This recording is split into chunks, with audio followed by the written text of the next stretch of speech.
কবি সব্যসাচী দেবের কবিতা চণ্ডালিকা। মা, দিগন্তে তাকিয়ে দেখো, রক্তিম মেঘে সর্বনাশের আভাস। ওই সর্বনাশের আগুন পেরিয়ে আমার দুয়ারে এসে দাঁড়ায়নি কোনো আনন্দ।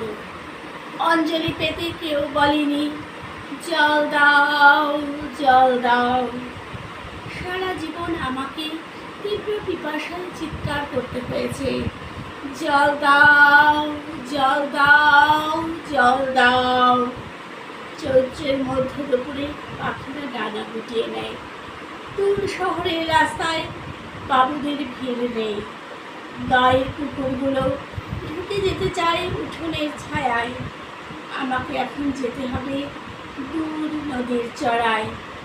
বালি খুঁড়ে তুলে আনতে হবে ফোঁটা ফোঁটা জল। তারপর ফিরে আসবো খরায় ফাটা মাঠ, শুকনো পুকুর আর টলটলে জলে ভরা নতুন ইদারার পাশ দিয়ে। বাবুদের ইদারায় তৃষ্ণায় ডুবে যায় আমাদের গোটা গা। কুকুর আর মানুষের জিভ ঝুলে পড়ে, আর বাবুদের ইদারায় বাবুদের ছেলেদের স্নান।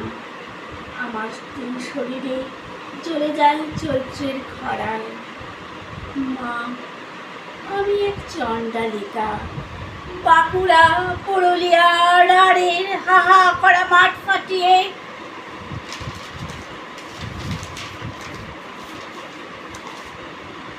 বিহারের তপ্ত প্রান্তর চিরে আমি চিৎকার করছি, জল দাও, জল দাও, জল দাও। আর আমার সারা শরীরের রক্ত উঠে আসে মাথায়। মা, এক ফোঁটা জলের দাম আমাদের গোটা শরীর। একন যন্ত্রণা দিবসে আর একন যন্ত্রণা রাতে আকাশে স্বপ্ন ছুঁয়েছে তার মাটিতে গড়া দুই হাতে। বোঝেনি রাত্রির ঝোড়ো হাওয়ায় যখন চলে মাতামাতি। জ্বলতে নেই কোনো আকাঙ্ক্ষায়, জ্বালাতে নেই মোমবাতি। ভেবেছি সবখানে খোলা দুয়ার, দেখিনি দেয়ালের মুখ।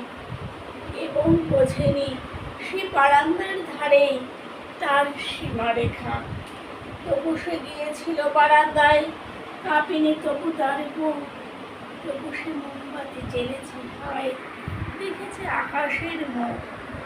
এখন যন্ত্রণা দিবসে আর এখন যন্ত্রণা রাতে আকাশে স্বপ্ন ছুঁয়েছে তার মাটিতে গড়া দুই হাতে।